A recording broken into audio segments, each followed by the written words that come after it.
Bonsoir à toutes et à tous, je m'appelle Hugo Rosset du bureau d'études Sistra. Je suis en charge de l'animation de ce webinaire thématisé qui est organisé dans le cadre de la concertation menée sur le 4e réexamen périodique des réacteurs de 1300 MW du parc nucléaire français. Alors, le webinaire de ce soir est une des étapes d'une large concertation qui a été lancée donc, le 18 janvier 2024 et qui se poursuit jusqu'au 30 juin de cette année. À ce titre, des réunions publiques sont organisées à proximité des centrales concernées par le 4e réexamen périodique. 2 de ces réunions ont d'ores et déjà eu lieu le 20 février à Cherbourg, à proximité de la centrale de Flamanville, et le 11 mars, à proximité de la centrale de Saint-Alban. Un premier webinaire a également été organisé fin janvier, en ouverture de cette concertation, et d'autres webinaires sont également prévus dans les mois à venir, mais nous y reviendrons plus tard en conclusion de cette réunion. Je signale également la plateforme internet concertation.sureténucléaire.fr qui permet au public de s'informer, mais aussi de déposer des questions ou avis et de se renseigner sur le calendrier des rencontres de la concertation.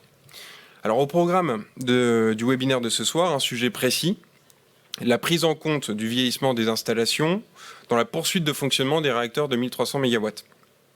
Présent ce soir sur ce plateau, Madame Christine Noiville, présidente du Haut Comité pour la transparence et l'information sur la sécurité nucléaire, le HCTISN, Jean-Karim Intassar de l'Autorité de sûreté nucléaire, l'ASN, Sylvie Jaillet-Gendreau et Nicolas Caillé d'EDF, Hervé Bodino de l'Institut de radioprotection et de sûreté nucléaire, l'IRSN, et pour finir, Claude Brévent et Jean-Louis Laure, garants de la concertation, issus de la liste des garants de la Commission nationale du débat public, la CNDP.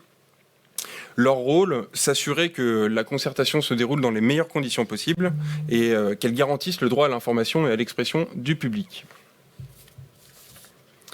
Alors, d'autres représentants aussi de l'ASN, de l'IRSN et d'EDF sont également connectés à distance et ils pourront intervenir si besoin pour apporter des compléments lors des échanges qui auront lieu avec la salle, avec le public. Je signale également la présence à distance de Jean-Claude Delalonde, vice-président du HCTISN, qui interviendra en conclusion de ce webinaire.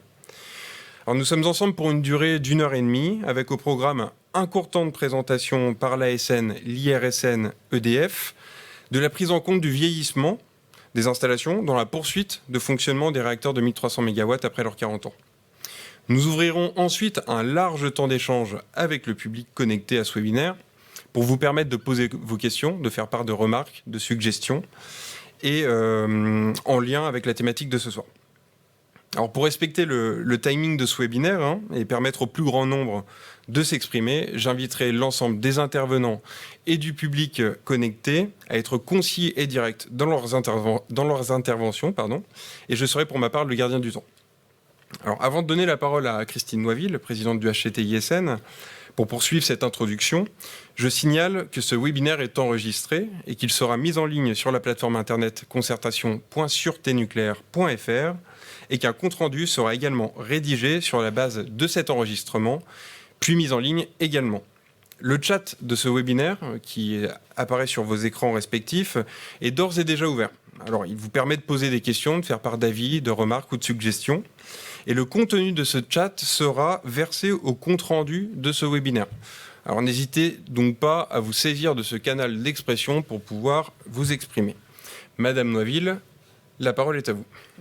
Merci beaucoup. Bonsoir à toutes et à tous et merci beaucoup d'être là. Nous nous retrouvons donc ce soir pour ce 2e webinaire de cette concertation sur la poursuite de fonctionnement des réacteurs de 1300 MW, ça a été dit, qui est organisé par le HCTISN, le Haut Comité pour la transparence et l'information sur la sécurité nucléaire, qui, je le rappelle pour ceux qui ne le connaîtraient pas déjà, est une instance créée par le législateur en 2006, une instance indépendante et qui a pour mission de s'assurer que toute la transparence est faite sur les questions de sûreté et de sécurité nucléaire. Alors, nous avions, le 24 janvier dernier, organisé une première conférence au cours de laquelle j'avais expliqué pourquoi le HCTISN a voulu cette concertation et dans quel contexte elle s'inscrit. Je rappelle en effet très brièvement que ces réacteurs, ça a été dit, atteignent l'âge de 40 ans et qu'EDF et le gouvernement souhaitent qu'ils continuent à fonctionner. Or, ces réacteurs ont été à l'origine conçus pour une période de fonctionnement de 40 ans précisément, et donc il s'agit d'une étape clé en termes de sûreté pour ces réacteurs. Le HCTISN a donc, dans ce contexte-là, considéré qu'il était important et même indispensable, alors même que la loi ne le prévoit pas, que le public soit informé, puisse poser des questions et qu'à cette étape vraiment très importante, il puisse même éventuellement donner son avis sur ce sujet. Alors ce soir, c'est un sujet technique de sûreté que nous souhaitons aborder avec vous, celui du vieillissement des installations. À 40 ans, ces réacteurs nucléaires, inévitablement, comme nous, malheureusement, vieillissent. Il s'agit de vieillissement physique des systèmes, des structures, des composants, voire d'obsolescence technique.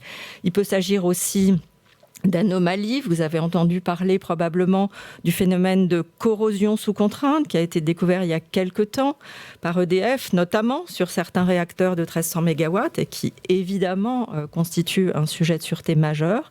Donc la question, c'est comment on gère ce vieillissement, comment on le prend en compte dans la décision d'autoriser ou pas la poursuite de fonctionnement des réacteurs concernés. C'est pour éclairer tous ces sujets-là, toutes ces questions-là, et pour en débattre avec vous, que nous avons souhaité organiser cette conférence de ce soir. Alors, avant de laisser la place aux présentations et aux débats, je voudrais rappeler que votre participation à cette concertation, c'est pas juste un exercice de style ou une espèce de supplément d'âme. Je l'ai dit la dernière fois, on est à un moment des procédures de réexamen de sûreté où il y a vraiment de la place pour des discussions, pour des réflexions, pour des propositions de votre part. Donc pour nourrir en fait les expertises et les instructions de ces acteurs que vous avez ici ce soir, que sont EDF, l'IRSN et l'ASN. En quelque sorte, les jeux ne sont pas faits.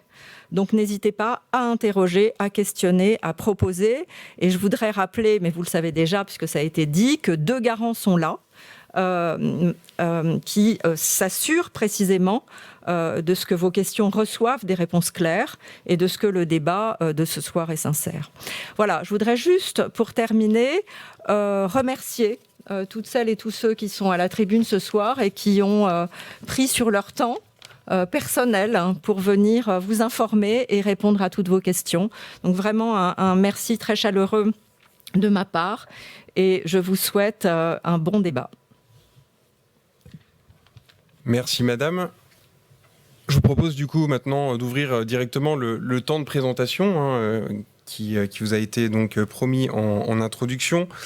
L'idée étant de réduire la focale donc, sur le sujet donc, de la prise en compte du vieillissement des installations dans le cadre de la poursuite de fonctionnement des réacteurs de 1300 MW après leurs 40 ans. Pour commencer ce temps de présentation, je me tourne vers l'ASN et son représentant, Jean-Karim Intinsar, pour que vous puissiez peut-être nous présenter les enjeux de vieillissement des installations et quelles sont les attentes de l'ASN par rapport à ces enjeux-là. Bon, les règles sont déjà connues, c'est 5 minutes de présentation, je verrai au timing et puis après on poursuivra donc, la présentation avec les autres intervenants. Merci. Très bien. Bonsoir à tous, merci de me donner la parole. Donc, je suis Jean-Karim Intinsar, chef du bureau du suivi des matériels et des systèmes de l'ASN. C'est un des bureaux qui contribue au suivi des problématiques de vieillissement sur les réacteurs nucléaires d'EDF. Donc, l'objectif de ma présentation ce soir, il est d'une part de revenir sur le cadre dans lequel vont se dérouler les échanges sur la poursuite d'exploitation des réacteurs de 1300 MW, en vous indiquant la place que le vieillissement va occuper dans les discussions sur ce sujet. Et puis, il est également de vous présenter les principales attentes que porte l'ASN vis-à-vis d'EDF sur la prise en compte du vieillissement au moment des 4e réexamens périodiques des réacteurs de 1300 MW. Donc tout d'abord, pour revenir sur le cadre dans lequel vont se tenir les échanges avec EDF sur la thématique du vieillissement, ce cadre, c'est celui des réexamens périodiques. Donc le réexamen périodique, c'est une obligation légale qui est fixée par le Code de l'environnement à EDF de revoir de façon périodique, tous les 10 ans, les différentes... de procéder à une revue des risques que ces installations vont présenter à la fois sur la protection de l'environnement et puis sur la santé et la salubrité publique. Donc ce réexamen, il va être séquencé en 2 volets. On a d'une part un examen de la conformité de l'installation vis-à-vis des exigences aussi bien réglementaires que techniques qui leur sont applicables. Et puis, on a également un deuxième volet qui est celui de la réévaluation de sûreté, qui en fait consiste à identifier les perspectives d'amélioration de la sûreté des installations au regard, par exemple, du retour d'expérience ou bien au regard de l'édiction des derniers standards de sûreté disponibles. Donc, concernant plus spécifiquement la question de la maîtrise du vieillissement et de l'obsolescence, comme vous pouvez le voir sur le schéma ici, c'est un sujet majeur qui va contribuer à l'examen et à la validation de l'examen de la conformité des installations d'EDF et donc des réacteurs de 1300 MW. Comme ça a pu être indiqué en introduction, la raison pour laquelle l'ASN considère que ce sujet-là est un enjeu majeur du 4e réexamen périodique des réacteurs de 1300 MW, c'est simplement parce que certains matériels ont été conçus initialement avec des hypothèses de durée de fonctionnement de 40 ans. Et donc, naturellement, le fait de poursuivre l'exploitation au-delà de cette date fait du vieillissement de ces composants et de ces matériels un enjeu majeur vis-à-vis de la capacité des réacteurs à poursuivre leur exploitation. Justement, concernant les attentes de l'ASN sur cette problématique du vieillissement, moi je tenais ce soir à revenir sur 2 points. Un premier point qui concerne finalement le processus et la démarche d'ensemble qui a pu être mise en œuvre par EDF sur le sujet. Donc, qu'il est important d'avoir en visibilité, c'est que la démarche qui est mise en œuvre dans le cadre des 4e réexamens périodiques des réacteurs de 1300 MW, elle est similaire à celle qui a déjà été mise en œuvre il y a quelques années au moment des 4e réexamens périodiques des réacteurs de 900 MW. Donc c'est une démarche qui avait fait l'objet à ce moment-là d'une instruction approfondie de la part de l'ASN qui avait conduit à un certain nombre d'échanges techniques avec EDF, avec également l'appui de l'IRSN. Mais donc, le fait que cette démarche soit reconduite dans le cadre des 4e réexamens périodiques des réacteurs de 1300 MW est quelque chose qui est plutôt de nature à nous donner confiance dans la pertinence du processus qui est déployé. Par contre, le point sur lequel l'ASN va être évidemment extrêmement vigilante, c'est sur la façon dont cette démarche va être mise en œuvre et déclinée par EDF. Parce que, évidemment, cet aspect de la déclinaison de la démarche est particulièrement central et particulièrement crucial pour s'assurer de façon effective de la bonne maîtrise du vieillissement des réacteurs de 1300 MW. Et donc l'ASN, dans ce cadre-là, sera notamment particulièrement attentive à ce qui fait les différentes spécificités de conception des réacteurs de 1300 MW par rapport aux autres réacteurs des autres paliers. Et donc c'est vraiment sur cet aspect de déclinaison et puis en s'intéressant notamment aux spécificités des réacteurs de 1300 MW que l'ASN établira sa position sur la maîtrise du vieillissement et de l'obsolescence par EDF. Et donc je vais maintenant laisser la parole à EDF afin qu'il puisse vous présenter de façon plus détaillée les dispositions qui sont prévues pour assurer la maîtrise du vieillissement des réacteurs de 1300 MW.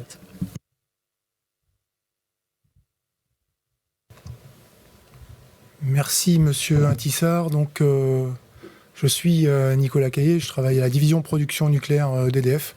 Avec ma collègue Sylvie Jaillet-Gendreau, on va vous présenter quelques slides pour justement vous illustrer la démarche mise en place par EDF pour traiter cette question du vieillissement au niveau du 4e réexamen périodique des réacteurs de 1300 MW. On vous a présenté pour cela, on vous a préparé pour cela quelques supports. On va d'abord revenir sur le contexte dans sa généralité. Et puis, ce qu'on a pensé être intéressant, c'est de vous présenter le processus, la démarche mise en place par EDF en cohérence avec les exigences réglementaires que vient de rappeler M. Intissard pour gérer le vieillissement de nos installations. Et 2 exemples illustratifs en lien avec le 4e examen périodique des réacteurs 1300 MW, un sujet sur les enceintes de confinement, et le deuxième sur les câbles électriques. Alors pour planter le décor, rappeler un peu comment est constitué le parc des réacteurs nucléaires d'EDF. Il est constitué de 56 réacteurs sur 18 sites différents. Et les premiers réacteurs qui ont été construits au niveau du parc nucléaire français sont des réacteurs de 900 MW, 32 réacteurs de 900 MW. Et comme le rappelait monsieur Intissar, ce sont des réacteurs qui ont déjà fait l'objet de l'instruction du passage aux 40 ans. Tricastin 1 a été la tête de série pour instruire ce sujet-là. Et on est en train de continuer à déployer les 4e visites décennales sur le parc 900 MW. Ensuite sont venus les réacteurs de 1300 MW. Il y en a 20 qui sont installés sur le parc français. Et enfin, et là on va arriver sur ces réacteurs-là dans les prochaines années sur une échéance de 40 ans.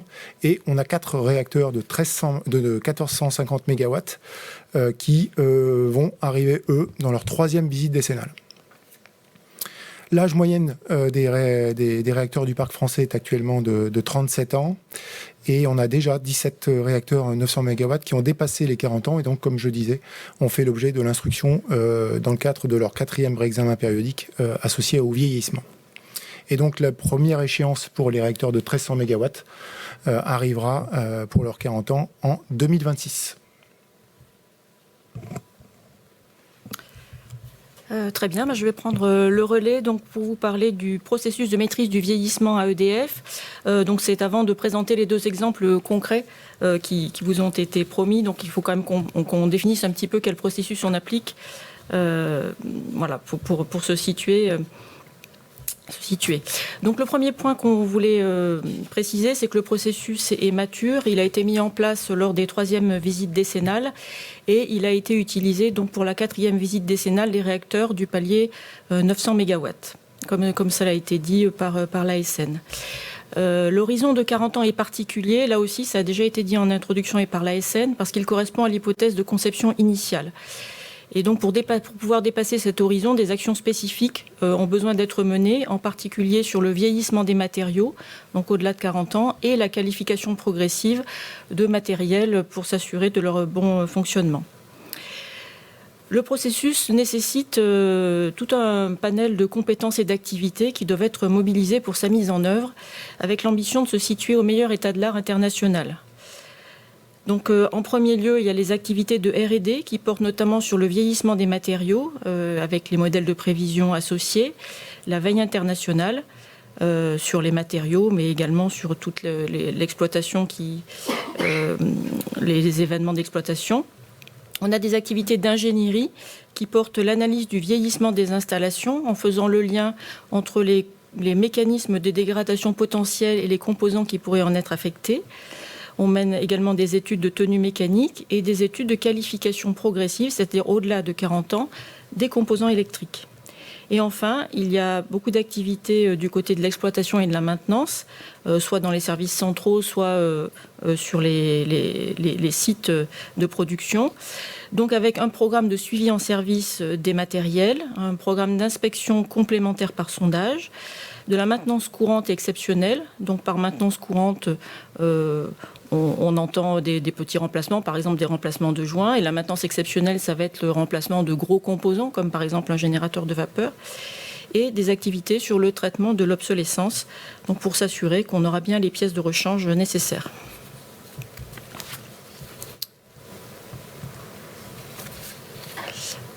Voilà, donc pour terminer sur le processus de maîtrise du vieillissement, donc on précise que le programme de travail associé à ce processus a 2 grands objectifs. C'est d'une part de démontrer l'aptitude au service des matériels jusqu'à 50 ans, donc pour ce qui concerne donc le 4e réexamen, ou de procéder à des remplacements, des réparations ou des rénovations lorsque c'est nécessaire.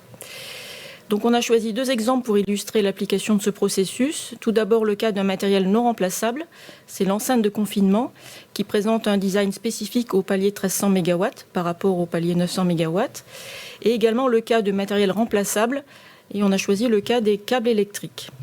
On mentionne en remarque un autre exemple de matériel non remplaçable qui est bien connu, c'est la cuve du réacteur. Mais voilà, on pourra répondre aux questions si vous en avez. La fenêtre de temps ne permettait pas de présenter les 3 exemples.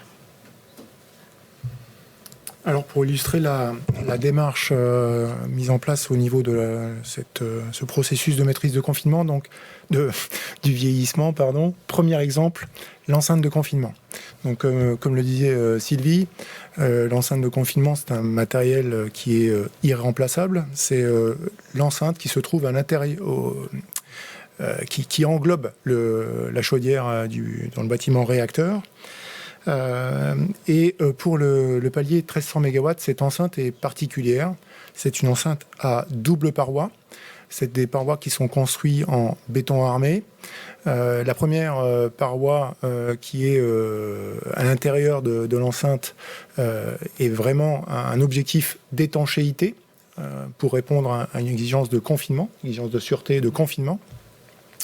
Et à l'inverse du palier 900 MW, l'enceinte des réacteurs 1300 MW a une deuxième enveloppe avec un espace entre les deux enceintes qui s'appelle l'espace entre enceintes, où on vient mettre en dépression cette zone pour éventuellement capter des fuites au niveau de la première enveloppe. Donc c'est vraiment la spécificité que l'on a cherché à instruire au niveau du vieillissement pour le palier 1300 MW. On a profité de toute l'expérience acquise associée aux 900 MW, bien sûr, et en particulier pour explicitement traiter ce sujet des enceintes de confinement. EDF a construit sur un de ses centres de R&D au niveau des Renardières, en banlieue sud de Paris, une échelle, une maquette d'une enceinte de confinement, l'échelle 1/3, ce qui nous permet d'accélérer les processus de vieillissement et d'un facteur 10, et donc de pouvoir disposer de résultats rapides sur le comportement des enceintes sur des laps de temps allongés, et donc contribuer à l'instruction de la question du vieillissement. Donc ça nous donne des images du comportement des bétons qui composent nos enceintes sur une longue période. Donc ça nous renseigne sur le comportement de ces enceintes. Et pour gérer des éventuels besoins de réparation de l'enceinte, on a aussi des moyens de mitigation avec la pose de pots composites. C'est la photo en bas. Vous pouvez préciser mitigation, peut-être ? De gestion d'un vieillissement au niveau de l'enceinte, de pose de pots composites en pot externe de l'enveloppe interne, la première enveloppe de confinement. C'est la photo que vous voyez en bas à droite, où on voit des intervenants qui posent ces pots composites sur le dôme de l'enceinte de confinement. Où on a identifié lorsque l'on a fait l'épreuve enceinte, puisque c'est un examen important bien devant le micro de la visite décennale. Il y a un exercice qui est assez emblématique des visites décennales, c'est l'épreuve enceinte, où on vient gonfler à 4,5 bars l'enceinte de confinement et on vient mesurer sa réponse à cette pression, et on peut détecter des zones avec des fragilités un peu plus marquées, et on vient traiter ces zones pour assurer un fonctionnement pérenne de nos enceintes de confinement. Donc elles ne sont pas explicitement remplaçables, mais en tout cas on peut avec ces pots composites gérer des zones qui seraient un peu plus faites que d'autres. En 2 minutes pour conclure sur la présentation d'EDF. Il y a les câbles ? Oui. En 2 minutes. Oui, tout à fait. Donc les câbles. Alors on commence par quelques images là pour expliquer qu'est-ce que c'est qu'un câble. Alors bon, je pense que tout le monde en fait sait ce que c'est, mais on a mis une photo de chemin de câbles qui montre qu'en fait les câbles sont nombreux et longs. Sur la photo du milieu, on voit un câble dénudé, donc avec, si on le décrit de droite à gauche, les conducteurs tout à droite, donc les conducteurs en alliage de cuivre ou d'aluminium, des isolants qui entourent les conducteurs et la gaine qui entoure l'ensemble, le tout. Et puis vous avez tout à droite des sections de câbles donc, qui ont été expertisées. Qui vous donne une image de ce qu'il y a à l'intérieur.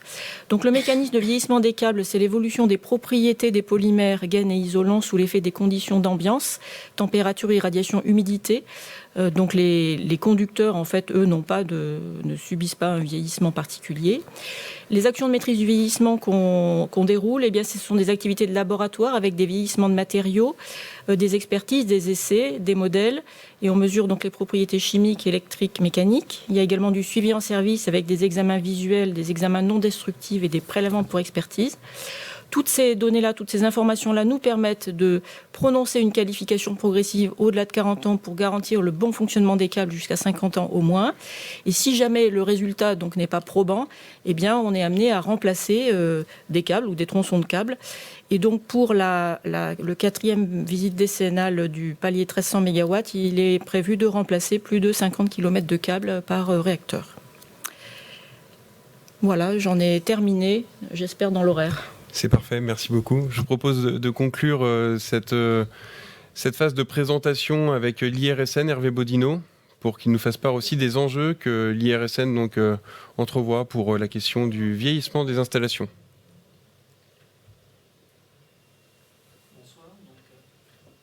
Bonsoir, Hervé Bodino de l'IRSN, Institut de radioprotection et de sûreté nucléaire. Je suis adjoint directeur de l'expertise.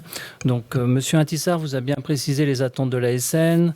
Monsieur Caillé et Madame Gendreau vous ont dit comment ils faisaient pour y répondre. Moi, je vais vous présenter finalement comment l'IRSN répond à cela dans son expertise pour, in fine, que l'ASN puisse avoir une position éclairée sur ce que fait l'exploitant. Déjà, rappelez qu'est-ce que le vieillissement ? Madame Loisville l'a un peu illustré en disant qu'on vieillissait tous. Si on parle de vin, on va se dire qu'avec l'âge, le vin se bonifie. En sûreté nucléaire, ce n'est pas le cas malheureusement. On aura une perte des caractéristiques mécaniques ou électriques des composants. Et c'est ce qui peut amener finalement à arrêter un réacteur de manière définitive ou pas, si l'un de ces composants finalement, qui est très important pour la sûreté nucléaire, n'avait plus les caractéristiques mécaniques ou électriques attendues. Donc c'est vraiment cela qu'on va regarder dans notre expertise, s'assurer que l'exploitant, fait les bons contrôles, et met en œuvre les dispositions adéquates. C'est ce qu'on appelle la gestion du vieillissement. Ça peut être des mesures d'ordre technique, d'exploitation, de maintenance, qui visent finalement à s'assurer qu'à tout moment, et bien évidemment sur les 10 ans à venir, quand on parle de poursuite d'exploitation, que l'ensemble des composants importants pour la sûreté nucléaire aient tout le temps ces caractéristiques mécaniques, électriques minimales qui font qu'en toute situation, le matériel sera opérationnel. Alors, comme l'a dit M. Intissar, c'est quelque chose qui n'est pas nouveau, la maîtrise du vieillissement. EDF a présenté sa démarche dès 2006, qu'on avait commencé à expertiser, et l'a mise en œuvre dès les réexamens antérieurs, dès les troisièmes visites décennales, alors aussi bien sur l'ensemble des réacteurs des différents paliers, que ce soit de 900 MW, de 1300 MW.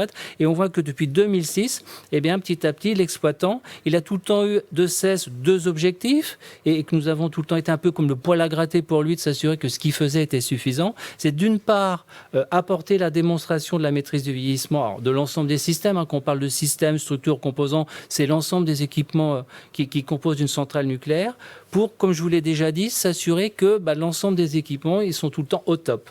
Et puis finalement, ça peut se traduire concrètement dans les faits. C'est bien au travers des programmes de contrôle que l'exploitant va mettre en œuvre sur son installation, des examens non destructifs, les programmes de maintenance, comme l'a dit Madame Jaillet-Gendreau, finalement de la maintenance exceptionnelle si je remplace un énorme composant, ou de la maintenance un peu plus routinière préventive tout au long de la vie du réacteur. Et c'est bien tout cela qui permet finalement de s'assurer de la conformité d'une installation et s'assurer que le vieillissement est correctement pris en compte par l'exploitant. Alors, M. Intissar l'a très bien dit, à la VD4, je vous mets une étape significative sur la présentation, oui, parce qu'il y avait un certain nombre de composants. Quatrième visite décennale, excusez-moi, les gros arrêts de tranche, les gros arrêts, on fait beaucoup de contrôle et beaucoup de maintenance et beaucoup d'amélioration de sûreté tous les 10 ans sur un réacteur. Donc, vous allez souvent entendre parler de VD4 pour visite décennale. C'est les 40 ans, j'ai envie de dire, c'est la grande révision, comme l'a dit M. Intissar, parce qu'il y avait un certain nombre de composants qui ont été dimensionnés à la base pour 40 ans, mais ça ne veut absolument pas dire qu'ils ne sont pas aptes à aller beaucoup plus loin. Au contraire, c'est bien au travers des examens que l'exploitant mène, des prélèvements qu'il fait, qu'il est en capacité de nous prouver que l'ensemble de ces équipements peuvent aller beaucoup plus loin. Et évidemment, en plus, on peut valoriser le retour d'expérience internationale. Alors, de manière très schématique, finalement, on a des mécanismes de dégradation que l'on connaît tous. Ça peut être de la corrosion, ça peut être des vibrations. C'est tous ces ensembles, ces mécanismes qui font qu'un équipement peut avoir ses caractéristiques s'altérer. Et ce qui impose finalement à l'exploitant d'établir ce qu'on appelle des fiches d'analyse du vieillissement. C'est-à-dire pour l'ensemble des équipements qui sont présents sur son installation, de se dire, cette pompe, elle va vieillir parce qu'elle est soumise à des vibrations, elle a des chocs thermiques, elle a des chocs froids. Et de faire le bilan sur l'ensemble de ces composants. C'est cela qu'on va expertiser, contre-expertiser, j'ai envie de dire, côté IRSN. Et c'est vraiment là-dessus qu'on va aller chercher, excusez-moi l'expression, des poux dans la tête de l'exploitant pour s'assurer qu'il a bien pris en compte l'ensemble des phénomènes possibles sur l'équipement et qu'il fait les bons gestes en termes de suivi et de maintenance. Pour certains équipements, un peu plus complexe, il le fait de manière générique au niveau national, et c'est la force d'un exploitant qui a beaucoup de réacteurs parce qu'il veut valoriser un grand nombre d'heures de retour d'expérience. Eh bien, il va établir ce qu'on appelle les dossiers d'aptitude à la poursuite d'exploitation. Vous le verrez, je vous ai précisé, il y en a une dizaine. C'est des documents génériques où on va aller rechercher comment le composant il a été conçu, fabriqué, tout ce qu'il a vécu durant les 40 ans avant la poursuite d'exploitation, pour se dire de manière générique, à la base, est-ce qu'on peut encore envisager d'aller plus loin sur les 10 ans à venir ? Et puis ça, c'est la théorie, j'ai envie de dire, générique. Ce qui est vraiment important, c'est ce qu'on a sur chaque réacteur. Parce que de manière générique, ça peut passer, mais après, il y a le vécu propre à chaque réacteur. Et donc, il va falloir confronter finalement ces dossiers que les centres d'ingénierie de dev vont produire, que chaque exploitant au plus proche qui exploite le réacteur va s'approprier et qui va dire, oui, ce que les services centraux m'ont présenté, c'est cohérent avec ce que j'ai sur ma centrale, ou j'ai des éléments complémentaires, des actions complémentaires à faire pour garantir la conformité de mon réacteur. Ce qui va amener, in fine, à avoir des doctrines de maintenance qui peuvent être particulières ou des programmes de maintenance locaux qui seraient complémentaires aux programmes de maintenance nationaux. Alors, dans le cadre de notre expertise, finalement, à titre d'illustration, on va regarder ce que je vous disais, les gros équipements, bien évidemment, absolument essentiels pour la sûreté nucléaire, que sont la cuve, les générateurs de vapeur, les pompes du circuit primaire, tout ce qui est connecté au circuit primaire, le préciseur, l'ensemble, finalement, où circule la matière, l'eau radioactive. Mais comme l'a dit Madame Gendreau, on va regarder tout ce qui est câble électrique, bien évidemment, le contrôle commande, parce qu'un réacteur qui aurait plus de cerveau, il serait un peu incontrôlable et ça poserait des vrais problèmes. Donc, c'est des choses qu'on va vraiment regarder. Et même si on peut dire in fine que c'est remplaçable, ça pose un vrai problème de sûreté de se dire quand il faut remplacer, Madame Gendreau l'a dit, EDF remplace 50 km sur chaque réacteur. S'il fallait tous les remplacer, ça reviendrait finalement à reconstruire une centrale nucléaire. Et vous imaginez bien que la requalification de l'ensemble des câbles, le fil vert sur le fil vert et le fil rouge sur le fil rouge, ça serait un peu compliqué si on avait des centaines de milliers de câbles à remplacer sur une centrale nucléaire. Bien évidemment, ça a été évoqué aussi, l'enceinte du bâtiment réacteur, finalement la troisième barrière par rapport aux éventuels rejets qu'il y aurait dans l'environnement.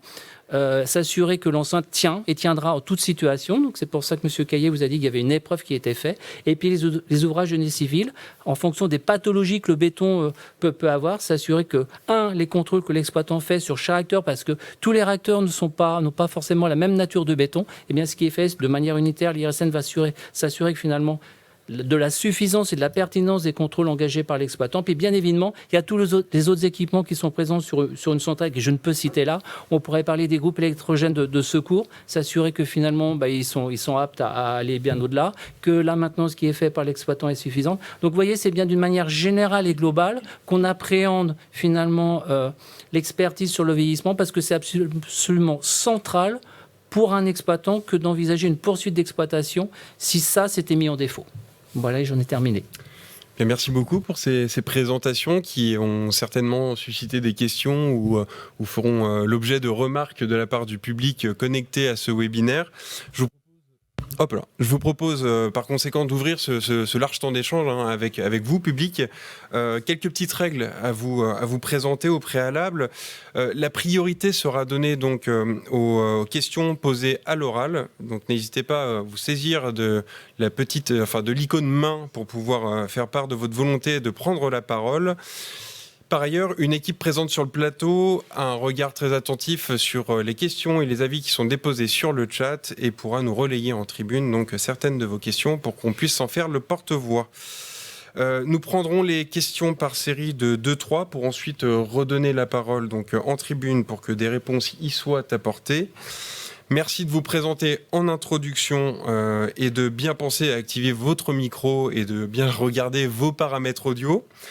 Et puis aussi, point essentiel, vous avez le droit de ne pas être d'accord, mais les expressions devront se faire dans le respect des uns et des autres et veiller à être constructives et argumentées. Alors, je vous remercie, la parole est à vous. N'hésitez pas à compléter le chat, n'hésitez pas à lever la main virtuelle et il n'y a pas de questions bêtes, toutes les questions sont bonnes à prendre. Alors, est-ce qu'il y a des mains qui se lèvent? Je me tourne vers la régie. Pour l'instant, pas de volontaires pour... Alors, je vois que les garants souhaitent relayer une question du chat. On peut relayer au moins 2 familles de questions du chat. Une qui porte sur les peaux composites. On demande si elles sont composées avec de la résine époxy et quelle est la température maximale qu'elles peuvent supporter. Et une deuxième question qui est un peu de se connaître les critères qui présideraient aux décisions dans le cas de fissures sur des éléments non remplaçables. Avec une question qui est aussi très proche, c'est la question, quelqu'un dit, est-ce que la cuve des réacteurs peut-elle avoir des fissures? Voilà, c'est essentiellement ces questions-là qui ont été posées. Merci. Alors, est-ce que d'autres personnes dans le public souhaitent prendre la parole, intervenir oralement, ou sinon je me tourne vers... les représentants présents en tribune pour apporter des réponses à ces questions déposées dans le chat. Alors, il y a une personne qui souhaite intervenir. On va compléter d'une intervention orale et puis après, on reviendra vers la tribune pour apporter des réponses. Est-ce que la personne qui souhaite intervenir nous entend et peut s'exprimer? Il faudra activer votre micro. C'est bon, là? On vous entend un peu de loin. Un peu loin, voilà. Donc, c'est mieux. Voilà, c'est mieux. Donc, j'aimerais aborder un sujet qui est le contrôle-commande qui gère l'ensemble des actionneurs des alarmes des tranches 1300 qu'on appelle le contre-bloc N20. Donc, 4 points avec des questions références. Mon intervention durera environ 60 secondes à 90 secondes. Premier point, le vieillissement. Deuxièmement, l'obsolescence. Troisièmement, la sûreté. Et quatrièmement, les aspects financiers. Alors, premièrement, sur le vieillissement du contre-bloc N20, c'est un automate industriel donc, qui date des années 80, fabriqué par CGE Alstom. Il a été vendu donc, pour le nucléaire, pour l'hydraulique et quelques industries français. Le nucléaire 1300 est actuellement le dernier qui possède ces équipements, qui n'est plus fabriqué, bien sûr, uniquement pour la maintenance, pour les cartes. Donc, la question sera, en cas d'accident de destruction complète, type incendie, inondation, le fournisseur a-t-il des capacités de refabriquer toutes les armoires pour une tranche? Première question. Deuxièmement, l'obsolescence, dont les microprocesseurs qui sont utilisés ne sont plus fabriqués, bien sûr. Les compétences fournisseurs sont en voie d'extinction. Les exploitants des tranches aux États-Unis remplacent leur contrôle-commande pour atteindre 60 ans. Question, comment faire face à un effet falaise de panne dû au vieillissement des composants? Et question importante, a-t-on envisagé un scénario arrêt long pour un contrôle-commande hors VD? Troisième point, la sûreté, dont le référentiel EPR du contrôle-commande appliqué donc, sur cet automate actuel conduirait probablement à des écarts de conception. Question, a-t-on analysé ces écarts et compte-t-on les résoudre?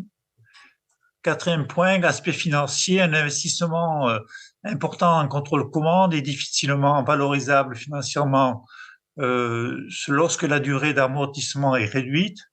Dans le 1300, il restera moins de 20 ans pour atteindre les 60 ans. Il faudrait éviter l'effet dit Fessenheim, où la centrale a été fermée avec des GV9 moins de 10 ans et un contrôle-commande pratiquement neuf, moins de 10 ans également. Question, Des études financières de rentabilité ont-elles été effectuées? Alors, merci monsieur aussi de réduire la liste de questions, sinon nos intervenants vont s'y perdre. C'est la dernière. Pour planifier les investissements de contrôle-commande qui seront absolument nécessaires pour atteindre les 60 ans. Je vous remercie beaucoup. Alors, merci monsieur pour ces questions très techniques et qui m'amènent à repréciser que toutes les questions techniques sont les bienvenues, mais si d'autres personnes ont des questions moins techniques, elles peuvent également prendre la parole et faire part de leurs interrogations. Hein, voilà, c'est... Commencer par réexpliquer ce que c'est que le contrôle-commande. Hein. Voilà, et c'est peut-être l'ouverture de cette série de réponses, de revenir sur le contrôle-commande et d'expliquer effectivement avec un peu de pédagogie les différents points qui ont été évoqués par l'intervenant présent à distance, qui sont des points techniques et peut-être pas parlants pour tout le monde. Je peux peut-être commencer à apporter quelques éléments de réponse. Alors, qu'est-ce que c'est que le contrôle-commande ? C'est les matériels qui permettent d'actionner des matériels à distance. On a des opérateurs qui sont dans une salle de commande pour piloter un réacteur nucléaire. Et ces opérateurs ont un ensemble de boutons qui leur permettent d'activer l'ouverture, la fermeture d'un robinet, le démarrage ou l'arrêt d'une pompe.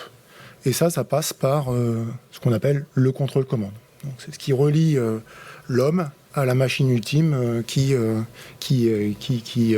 des actions au niveau du fonctionnement sur l'installation. La question du vieillissement du contrôle-commande EDF l'a prise déjà il y a pas mal de temps avec une disposition qui s'appelle l'Observatoire du vieillissement du contrôle-commande où périodiquement on regarde, et de façon connectée au réexamen périodique, mais on a une routine qui est propre à l'Observatoire du vieillissement du contrôle-commande. On va regarder l'état de santé des matériels du contrôle-commande et on teste l'état de santé de ces matériels, de façon à voir si, effectivement, du fait du vieillissement, on peut voir une dérive dans la fiabilité du matériel et pouvoir anticiper des remplacements si nécessaire. Donc, on a en place, et ça a tourné pour les réacteurs 900, ça a tourné pour les réacteurs 1300, ça a tourné pour les réacteurs de 1450 MW également, on a en place cet observatoire du vieillissement du contrôle-commande. Alors, si on revient spécifiquement sur le cas des réacteurs 1300 MW, et de la question posée par monsieur au niveau du contre-bloc, je pense que vous parlez du système KCO, c'est ça, monsieur ? En tout cas, j'ai compris la réponse, la question posée, associée au système KCO chez nous. Donc, on a engagé des essais justement sur ces matériels KCO et on a enclenché, et on va mettre ça en place sur le 4e réexamen périodique des réacteurs 1300 MW, des remplacements de cartes. Mais à date, nos résultats d'essais ne nous montrent pas d'effet falaise, comme vous l'avez questionné, lié au contrôle-commande KCO sur le réacteur 1300 MW. Donc l'Observatoire de vieillissement du contrôle-commande regarde la performance du contrôle-commande et aussi s'intéresse à la stratégie de réparation pour éviter de rentrer dans une gestion trop tardive de l'obsolescence. Donc on a ça en place et on va engager sur les 4e réexamens périodiques un remplacement de cartes sur le système du contre-bloc. Je ne sais pas si tu veux ajouter quelque chose, Sylvie. Je peux peut-être juste préciser, là, dans la présentation, on vous a présenté en fait ce qu'on faisait en matière de qualification progressive des matériels électriques. Donc effectivement, le contre-bloc fait bien partie de ce programme de qualification progressive avec un ensemble de prélèvements en fait, qui sont prévus sur site pour tester les cartes et effectivement établir le programme de maintenance qui va avec. Donc effectivement, c'est un sujet qui est bien traité dans le cadre du 4e réexamen du palier 1300 MW. Et si je peux donner un chiffre, alors j'ai pas le chiffre spécifique du cas du contre-bloc, mais par contre le projet m'a fourni le chiffre du nombre de prélèvements de matériel électrique qui sont faits donc, dans le cadre de ce projet. Donc il y a plus de 1000 prélèvements qui vont être effectués sur des matériels électriques pour en étudier le vieillissement et décider de la stratégie à suivre. Est-ce qu'on peut les maintenir ou est-ce qu'on doit les remplacer ? Mais je n'ai pas le chiffre spécifique pour le contre-bloc. Juste un petit point complémentaire, finalement, comme l'a très bien dit M. Caillé, l'Observatoire du vieillissement, l'OVCC, on s'y intéresse, on n'a pas attendu le 4e examen périodique pour regarder ce sujet-là. Et typiquement, les BKCO, finalement, on l'a expertisé assez récemment dans le cadre du groupe permanent dédié au retour d'expérience sur la fiabilité des fameuses cartes KCO, et on a été voir si EDF faisait les bons gestes. Et les niveaux de fiabilité, finalement, on s'est rendu compte que sur les réacteurs de Paluel, ils étaient un peu différents, les BKCO étaient un peu différentes, la nature des cartes, les composants, ce qui avait amené de facto, bien avant, on va dire, les VD4, parce qu'elles ne sont pas encore produites, à remplacer, à rénover les BKCO spécifiques de Paluel pour les mettre au niveau de fiabilité de l'ensemble des autres BKCO, des autres réacteurs de 36 MW. Donc c'est quelque chose qui se fait dès qu'on voit que le niveau de fiabilité baisse, EDF engage les actions nécessaires. Et bien évidemment, ce projet, donc la rénovation a été faite, et à la base, parce que c'est un sujet qu'on a déjà regardé, qui est déjà public et sur le site internet de l'IRSN où vous avez les éléments de notre expertise. On n'est pas inquiet pour les 10 ans à venir sur les BKCO, le contrôle-commande de manière générale des réacteurs de 1300 MW. J'ai une petite précision apportée par la régie sur les pots composites. A priori, Fabrice Ravanas est aussi prêt à intervenir, puisqu'il y a aussi une question qui est déposée dans le chat qui disait quelle température maximale peut supporter la peau composite. Donc voilà. Si Fabrice Ravanas est prêt à répondre, on peut lui donner la parole. Et puis après, peut-être qu'en tribune, vous aurez d'autres retours sur ce point. Monsieur Ravanas ? Oui, vous m'entendez ? Bonjour. Est-ce que vous m'entendez ? Oui. Oui, bonjour.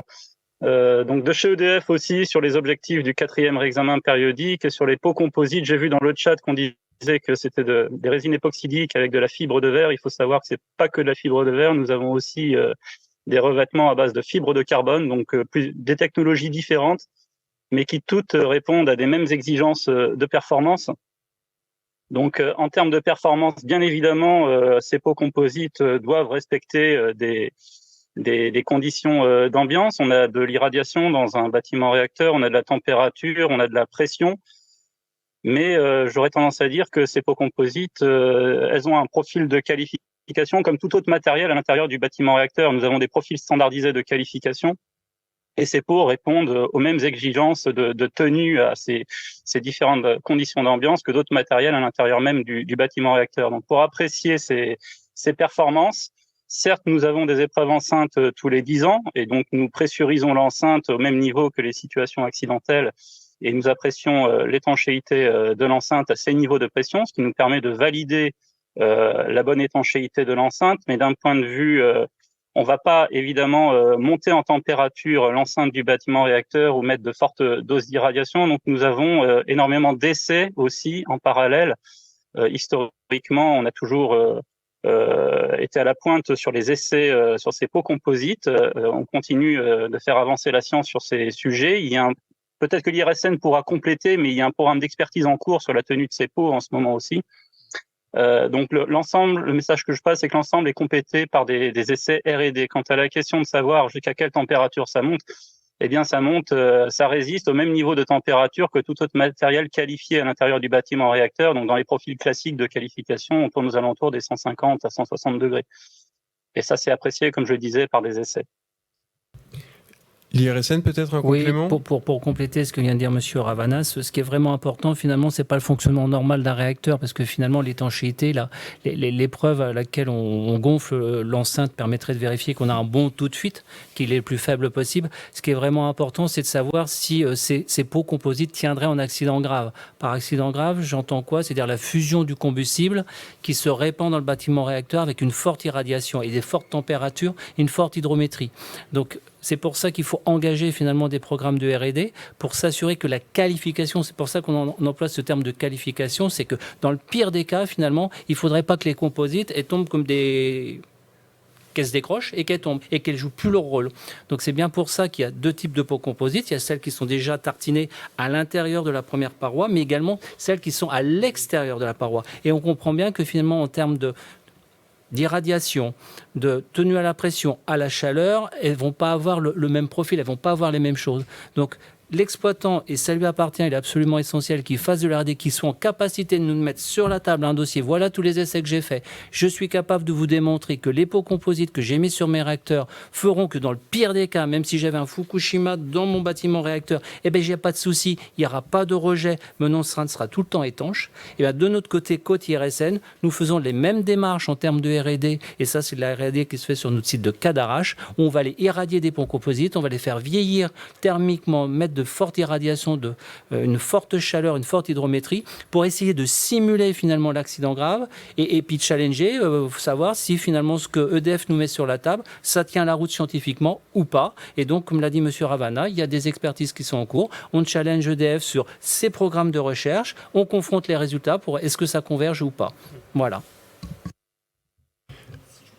Oui, alors la SN souhaite compléter, allez-y. Oui, simplement pour compléter sur cette question de la qualification des pots composites, indiquer que c'est un sujet sur lequel l'ASN est particulièrement vigilant. En fait, on va se positionner sur ce sujet à 2 niveaux. Donc il y a dans un premier temps vraiment sur le programme de qualification tel qu'il est prévu par EDF, et donc c'est un positionnement qui interviendra dans le cadre des 4e réexamens périodiques des réacteurs de 1300 MW. Et puis ensuite aussi mettre en avant que l'ASN délivre des décisions d'autorisation au cas par cas lorsque des revêtements de pots composites sont réalisés sur certains réacteurs. Et donc on est également en ce moment en train d'instruire la demande d'autorisation que nous a déposée EDF concernant le revêtement avec des pots composites des parois de certains bâtiments réacteurs. Donc c'est en tout cas un sujet sur lequel l'ASN identifie un enjeu particulier et qu'elle suit avec attention. Merci pour ces éléments de réponse. Je vous propose de lire de vous faire partager une question déposée sur le chat. Si tu le permets, oui. on répond à la fissure sur la cuve quand même. Très bien. Oui, non, bien sûr. Quand même. Oui. Merci de me le rappeler. La question était technique, elle m'avait échappé. Oui, on va commencer par une réponse EDF et puis vous pourrez compléter, bien sûr, Monsieur Bodino. Effectivement, la question que vous posez là sur la cuve est tout à fait essentielle parce que la cuve porte un enjeu de sûreté important. C'est la cuve qui contient le combustible nucléaire et effectivement, il ne faut pas qu'elle casse. Voilà. Donc tout l'objet des études de vérification justement de la bonne résistance des cuves, tout l'objet des études justement, c'est pour montrer la bonne résistance des cuves. Donc en tenant compte à la fois du vieillissement du matériau, puisque le matériau constitutif de la cuve, c'est un acier qui vieillit sous l'effet de l'irradiation, puisqu'il est proche du cœur. Donc on suit effectivement cette irradiation de près avec un programme de surveillance de l'irradiation à partir d'éprouvettes.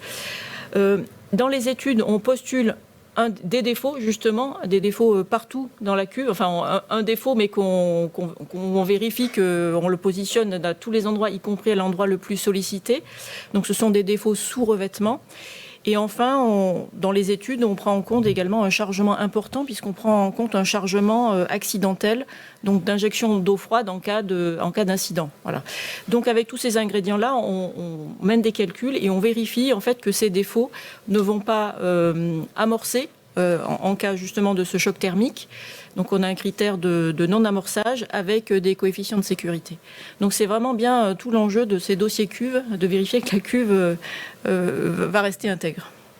Alors il y a évidemment les études que mène, je veux dire, en préalable EDF pour démontrer que finalement d'un point de vue théorique, les cuves vont tenir. Mais ce qui est vraiment important, finalement, c'est qu'il faut confronter cette théorie à la réalité. Et la réalité, finalement, ça va être l'ensemble des contrôles que l'exploitant va mener pendant la visite décennale, pour le coup, là, tous les 10 ans, en mettant une énorme machine dans la cuve, en allant contrôler, finalement, l'état du matériau, aller faire des contrôles non destructifs, des radiographies, des ultrasons, pour garantir qu'il n'y a pas de fissure. Ça, c'est quelque chose d'essentiel, parce qu'on peut faire toutes les études du monde qu'on veut, mais si sur le terrain, on n'est pas capable de prouver qu'en face, c'est la réalité du terrain, donc les deux démarches sont absolument essentielles, l'une sans l'autre n'aurait pas de sens. C'est vraiment important de s'assurer que finalement que les examens non restrictifs que l'exploitant va mettre en œuvre pendant la visite décennale vont corroborer les études initiales que l'ingénierie d'EDF aura fait. Peut-être une suggestion, là, ça serait de projeter la diapositive qui est en annexe de la présentation EDF, qui effectivement qui montre une photo de la machine dont parle l'IRSN, là, la fameuse MIS, voilà. Donc il s'agit de la photo du milieu alors je ne sais pas si vous voulez la commenter ou si je la commente. En fait, la photo du milieu, donc on voit en fait une colonne là au-dessus d'un rond noir. Donc le rond noir, en fait, c'est l'intérieur de la cuve.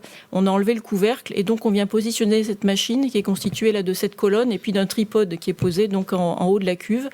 Et en dessous, donc il y a des capteurs ultrasonores qui permettent de faire un contrôle en fait de 100% en fait de la zone dite irradiée de la cuve, la zone qui est en face du cœur, pour vérifier effectivement l'absence de défauts, l'absence d'indications. Alors il est arrivé effectivement qu'on trouve des indications et dans ce cas-là, effectivement des études spécifiques sont menées pour vérifier que ces indications ne sont pas nocives. Merci. Alors avant de me retourner vers le public pour voir qui souhaiterait prendre la parole et poser une question, faire part d'un avis ou d'une remarque, je relais une question déposée sur le chat. Quelles sont les spécificités critiques des réacteurs situés en bord de mer ? Bon, voilà, gardez-la en tête, on y reviendra peut-être juste après. Est-ce qu'il y a des personnes qui lèvent la main pour l'instant dans la régie ? A priori, pour le moment, pas de personne ne souhaite s'exprimer et les garants souhaitent intervenir. Il y a une question à laquelle il n'y a pas eu de réponse. Le micro. Revient, d'ailleurs, c'est la question des critères. Il faudrait le micro bien devant la bouche, Madame Brévon. Les critères, en fait, qui permettront de dire que les mesures sont acceptables ou pas, en quelque sorte. Et comment seront établis ces critères et seront-ils partagés ? Pardon ? Les critères de vieillissement et les critères les critères sur les mesures à prendre. Sont-elles suffisantes, pas suffisantes ? En fait, à partir de quels critères tout ça permettra de dire c'est acceptable ou pas. Et voilà, cette question elle est posée déjà 2-3 fois. Merci pour le relais de cette question. Je propose donc du coup à la tribune d'apporter des éléments de réponse sur à la fois les critères. Et puis après, sur la question que je viens de relayer, y a-t-il des spécificités par rapport aux réacteurs situés en bord de mer ? Voilà. Peut-être commencer avec les réacteurs en bord de mer. Comme vous le voulez. On n'oubliera pas les critères, mais vous pouvez commencer par ce que vous voulez. Parce que c'est vrai qu'on parle beaucoup de vieillissement, mais pour un peu matérialiser les choses, il y a un mode de vieillissement qui est assez courant et qu'on connaît tous, c'est la corrosion. Et quand on est dans une atmosphère saline, on est encore un peu plus exposé à la corrosion que quand on est sur un site bord de mer. Donc, deux choses. Tout à l'heure, M. Bonillot parlait de tout le dispositif, et M. Intissard, tout le dispositif d'appréciation du vieillissement. Et il y a en plus un dispositif qui est lié à la localisation de l'installation et à ses spécificités. Donc typiquement, pour les sites bord de mer, des exemples de regards particuliers autour des groupes électrogènes de secours, où on fait des contrôles plus particuliers pour les groupes électrogènes qui sont justement en bord de mer, puisque exposés à une atmosphère saline. Et donc ça, ce sont des dispositions particulières du suivi de vieillissement liées à des sites bord de mer. Alors, toujours sur cette question, est-ce que l'IRSN souhaite apporter des compléments peut-être ou la SNN ? Oui, simplement pour dire que finalement, on n'attend pas le 4e réexamen pour se préoccuper de ça et la vigilance, elle doit être à tout moment. Donc, ce qui est important, comme l'a dit M. Caillet, les problèmes de corrosion, on va peut-être dérouler un programme de maintenance tous les 10 ans, parce que la périodicité ne nécessite pas qu'il soit plus rapproché. On imagine bien un acier qui peut vieillir avec les embruns, mais il y a le béton également avec les ferraillages. Donc, c'est un ensemble qu'on n'aurait pas si on va dans le sud, à la centrale de Golfech, où il fait un peu plus chaud, un peu meilleur, plutôt que si on monte à Flamanville, où effectivement le risque de corrosion est beaucoup plus important. Mais sur l'ensemble de la centrale, c'est-à-dire il y a les éléments critiques, on va dire en acier, comme l'a dit M. Caillet, sur les groupes électrogènes de secours, mais même la station de pompage, la source froide, où on pompe l'eau, où c'est beaucoup plus agressif que si on pompe l'eau d'un fleuve. Donc c'est absolument essentiel. Et peut-être pour appuyer l'idée que vient de donner Hervé Bodino, qu'on n'attend pas finalement le 4e réexamen périodique pour se préoccuper de ces sujets, vous indiquez à titre illustratif que le cadre des programmes de maintenance qui étaient mis en place sur les groupes électrogènes des sites bord de mer a fait l'objet d'une instruction de la part de l'ASN, et dans ce cadre-là, EDF a pris la décision de remplacer un certain nombre d'éléments aéroréfrigérants compte tenu justement de la corrosion particulière qui pouvait affecter les sites bord de mer. Donc c'est des problématiques qu'on suit également avec avec beaucoup d'attention et sur lesquels on n'attend pas les 4e réexamens périodiques pour se positionner. Alors, si on fait la jonction avec la question suivante, finalement, pour illustrer ce que vient de me dire Intissar, finalement, si on ne fait pas les gestes nécessaires, l'autorité est là pour dire stop. Et on a eu l'exemple sur des réacteurs de 1300 MW, sur un site bord de mer, où finalement EDF a dû engager un grand nombre de rénovations avant d'envisager finalement le redémarrage du réacteur, chose qu'il a fait de bonne grâce, bien évidemment, parce que ça pouvait remettre en cause sinon la sûreté du réacteur. Donc il l'a fait avant qu'il y ait un problème, mais c'est quelque chose qui doit être anticipé le plus possible, et c'est pour ça que souvent les gros travaux se font plus en visite décennale, quand ils sont structurants sur une durée d'arrêt, parce que c'est sous critique, et c'est pour ça qu'on en parle plus pendant le 4e réexamen périodique, parce qu'il y a des grosses rénovations. Et donc il y a bien un critère finalement de maintenance, ou j'allais dire de fin de vie sur certains composants, c'est-à-dire jusqu'où on peut aller. Si on parle de corrosion, jusqu'à combien je peux grignoter l'acier, quelle résistance minimale je dois avoir pour que le composant il tienne coûte que coûte. Donc on voit bien que pour chaque composant, on va être en capacité de définir soit une caractéristique électrique, soit une caractéristique mécanique, pour se dire dans les études, le minimum, ça doit tenir à telle pression. Donc, telle pression dit telle épaisseur avec telle caractéristique de matériau. Sachant que ces caractéristiques de matériaux peuvent évoluer dans le temps avec l'irradiation, pour la cuve, par exemple. Donc, on les a, ces critères. Et ces critères, on les retrouve dans les fameux DAP dont je vous ai parlé. C'est-à-dire que nous, on va vérifier le dossier d'aptitude à la prolongation d'exploitation. Le fameux gros dossier que l'exploitant nous présente en disant, dans les études, ça doit tenir à temps, avec telle caractéristique mécanique, avec telle épaisseur, sans défaut. Et donc, c'est tous ces items-là qu'on va vérifier. Et donc, les critères, ils sont sur chacun de ces items-là. L'épaisseur, est-ce qu'elle est tout le temps là ? Les caractéristiques mécaniques, est-ce qu'elles sont là ? Sachant qu'elles peuvent évoluer dans le temps. Donc, finalement, Madame Jaillet-Gendreau l'a dit, il y a des éprouvettes qui sont dans la cuve parce que le métal et les caractéristiques mécaniques vont évoluer dans le temps. On les prélève et on va les casser pour s'assurer, pour in fine avoir la vraie caractéristique mécanique du matériau. Et c'est ça qu'on va retrouver dans ce dossier-là, qu'on va confronter. Donc les critères, ils sont multiples, il y en a des milliers. Et on aura la même chose, ça a été dit pour les câbles, on aura un isolement.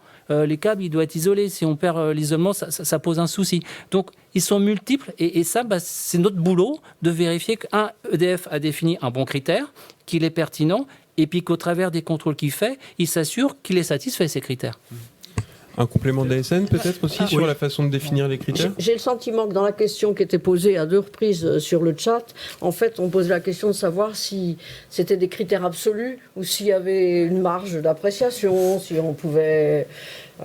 c'est ça, transiger avec la sûreté. Je pense qu'effectivement, c'est une question et peut-être l'ASN pourrait répondre. C'est bien sûr, ça vieillit, bien sûr, on prend en considération tous les impératifs de sûreté, mais dans un état, à une époque où on a besoin d'électricité, quel est le niveau de transaction qui pourrait avoir lieu ? C'est peut-être aussi une question qui est posée. Peut-être deux choses pour répondre sur cette question-là. Premièrement, indiquer que la position de l'ASN sur ces sujets-là, elle est extrêmement ferme et à aucun moment il est question de venir transiger avec la sûreté pour prendre en compte des impératifs, notamment de disponibilité de réacteurs sur le réseau électrique. Le point sur lequel justement je voulais insister vis-à-vis de la définition de ces critères, c'est que ça a vraiment été un sujet majeur de l'instruction du processus de maîtrise du vieillissement mis en œuvre par EDF.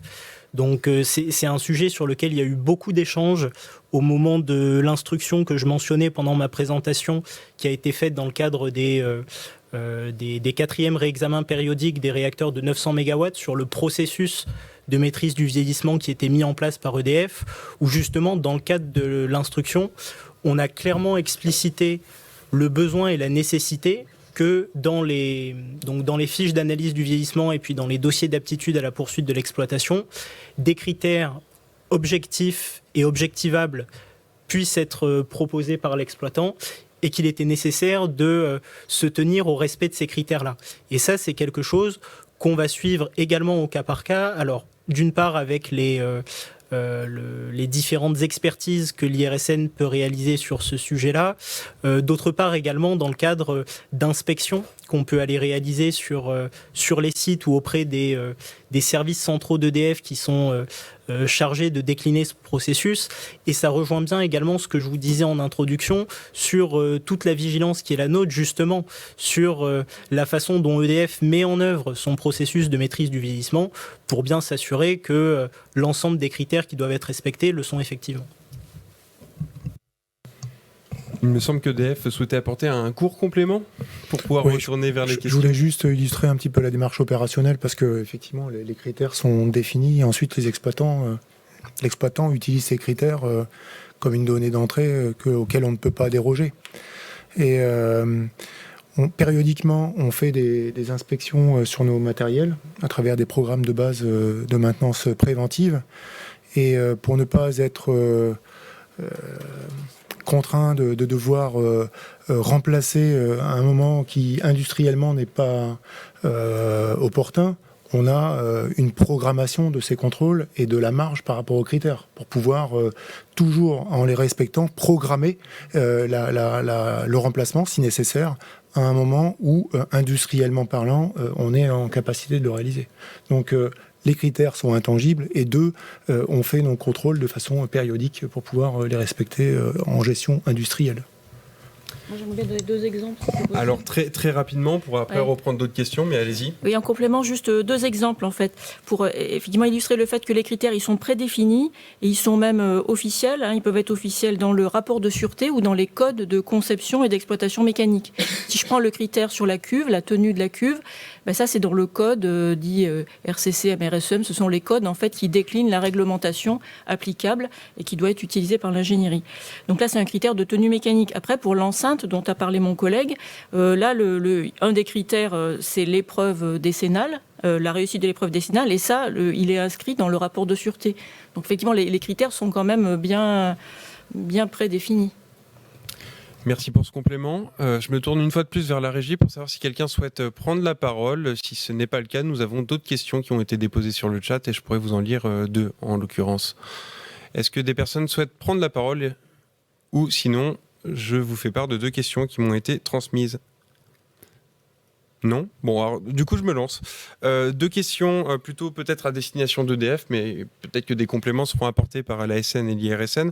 Comment EDF traite la question de l'obsolescence du matériel ? Première question. Et une autre question, quels réacteurs sont déjà traités avec des pots composites ? Voilà. Peut-être rappeler à cette occasion à nouveau ce que sont. Exactement, voilà. Un peu de traduction pour le public moins initié.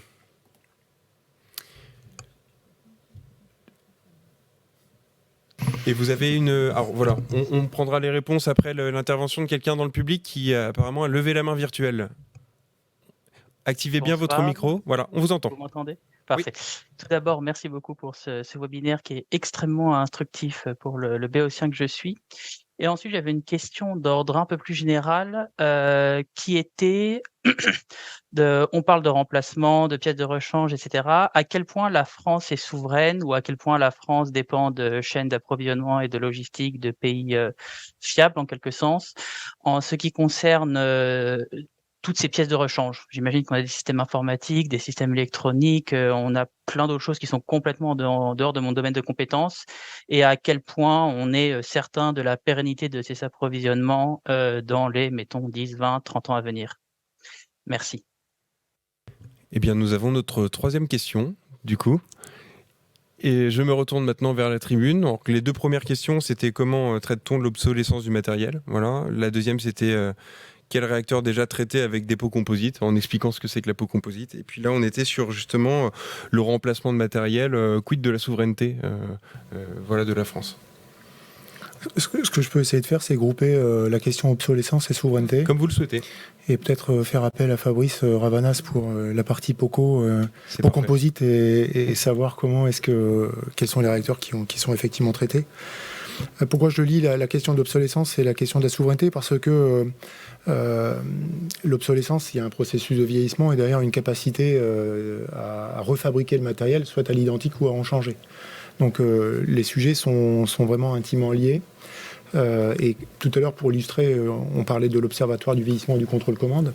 Et ça fait la question de l'obsolescence des pièces fait partie de l'exercice de l'observatoire de l'OVCC, de l'Observatoire du vieillissement du contrôle commande. Donc on identifie qui sont nos fournisseurs. Est-ce que nos fournisseurs existent encore? Est-ce que nos fournisseurs sont encore en capacité de produire des pièces de rechange? Et donc on choisit une stratégie de maintenance en fonction de cette donnée d'entrée. EDF cherche à s'approvisionner sur les meilleurs fournisseurs mondiaux. Quand on parle du contrôle-commande, on parle du contrôle-commande Framatome, on parle du contrôle-commande chez General Electric ou ex-Siemens. Donc on s'approvisionne vraiment vers les majors du domaine. Et on est en relation avec eux. Et on a, si je continue à rester sur le champ du contrôle-commande, des contrats spécifiques qu'on appelle des contrats de pérennité pour assurer une fourniture de nos matériels dans la durée. Donc l'obsolescence et la souveraineté pour pouvoir continuer à chercher à être approvisionné en pièces de rechange sont traités de cette façon-là. Et donc sur les réacteurs qui sont déjà traités avec des pots composites, Fabrice Ravanas, à distance. Oui, je réactive le micro si vous m'entendez toujours. On vous entend. Voilà. Donc des pots composites, on en applique sur les enceintes à double paroi. Alors quand on dit les enceintes à double paroi, c'est l'enceinte interne. Nous avons deux enceintes, une enceinte interne qui protège tout le matériel, toute la chaudière et les circuits connectés à cette chaudière. Et puis nous avons une autre enceinte, l'enceinte externe. Donc nous avons un espace entre les deux enceintes où nous récupérons les éventuels fils de la première enceinte, l'ensemble étant traité. Donc c'est une technologie différente par rapport au palier 900 MW, où sur le 900 MW, nous avons un liner métallique.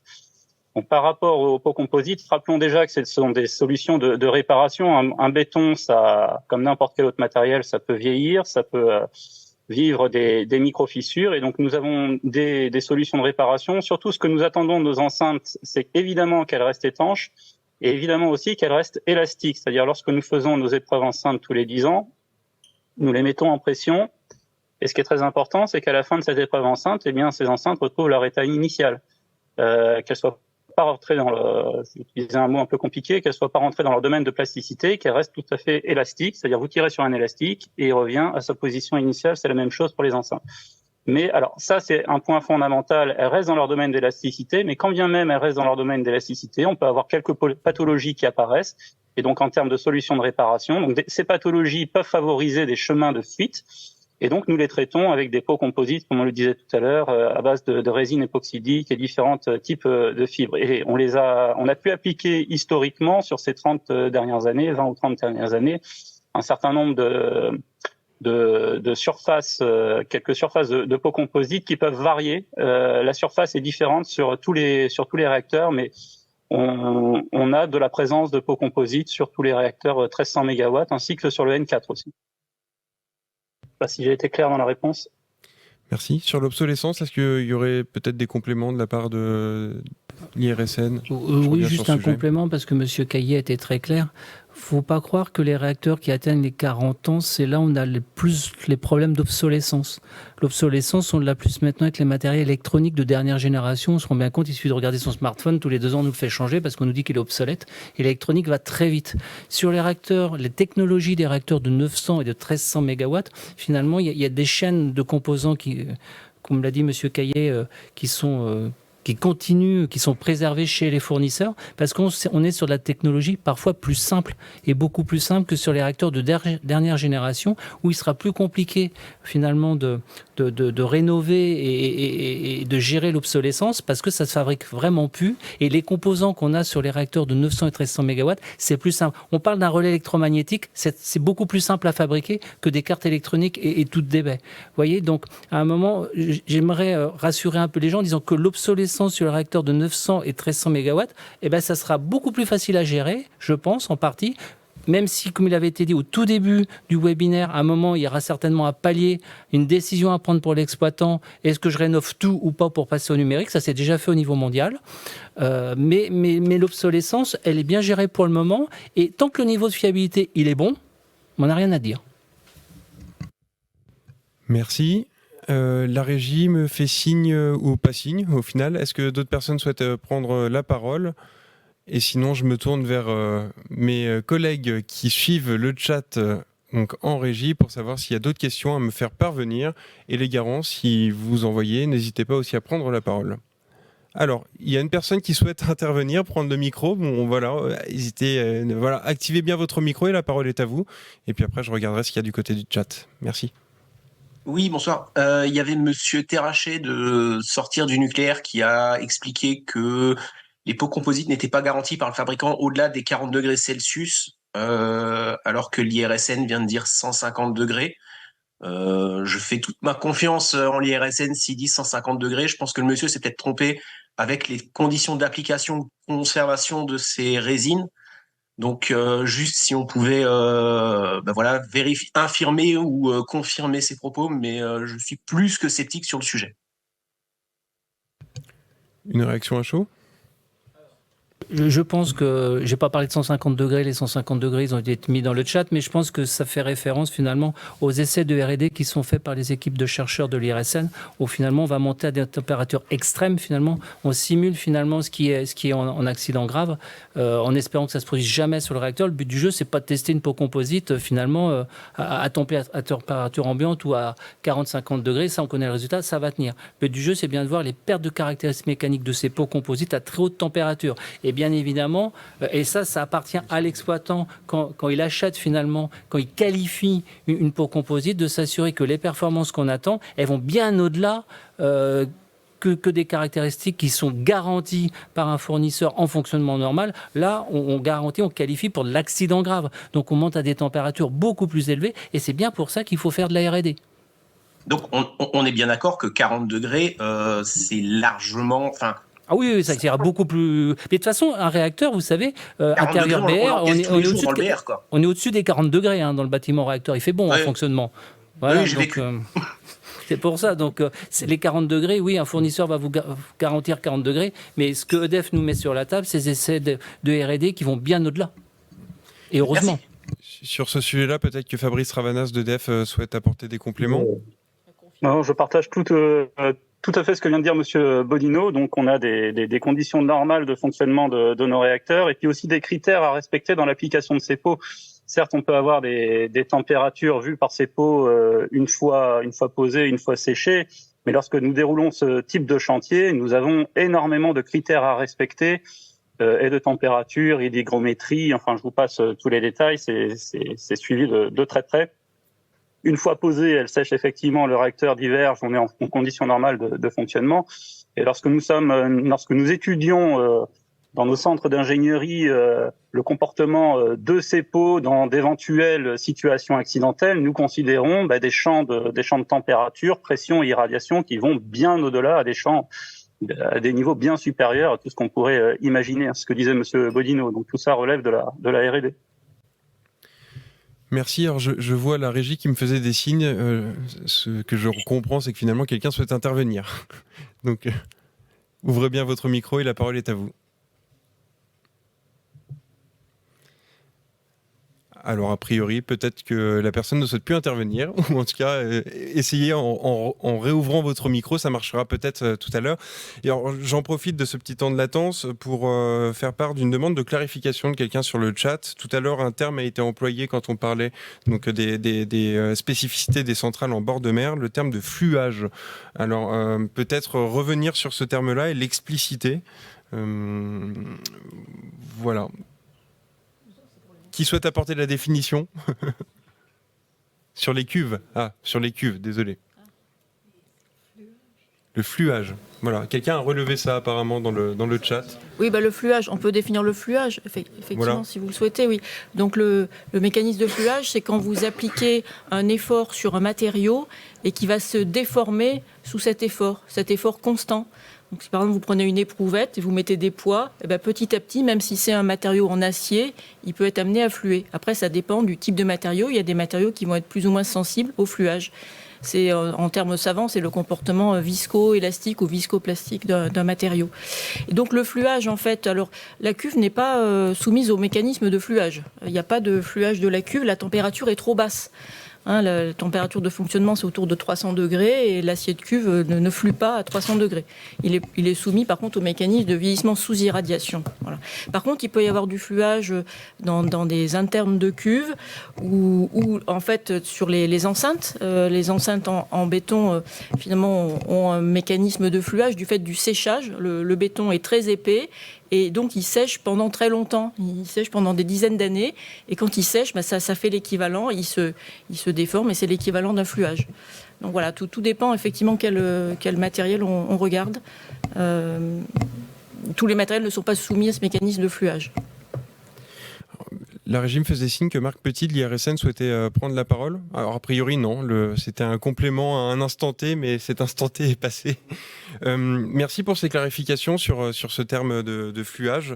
Est-ce que des personnes dans la salle virtuelle lèvent la main pour pouvoir poser une question à l'oral ? Non, toujours pas. Pas d'autres volontaires à ce stade. Est-ce que d'autres questions sont relevées dans le chat et pourraient être relayées à l'oral ? Je vois mes collègues les écrire. Voilà, le papier m'est transmis.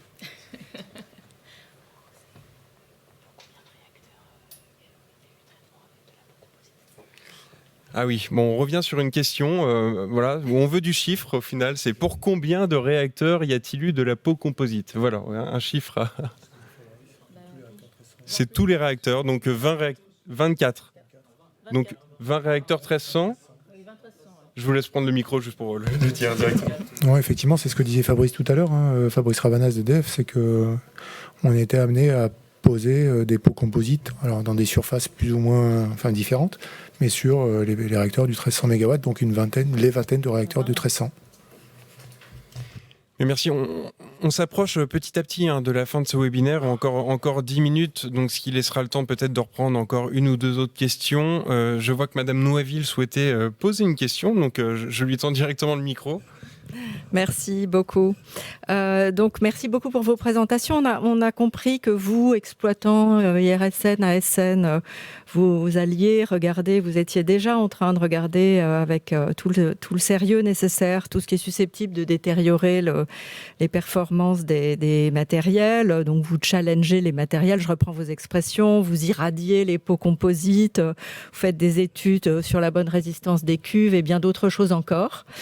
Mais peut-être que la question que se posent des néophytes, et il y en a dans l'auditoire, donc les gens non avertis, c'est vous faites tout bien, très bien, mais est-ce qu'il y a des sujets d'alerte particuliers, des sujets d'inquiétude particuliers ? Si on devait pointer aujourd'hui des points critiques relatifs au vieillissement, ce serait quoi ?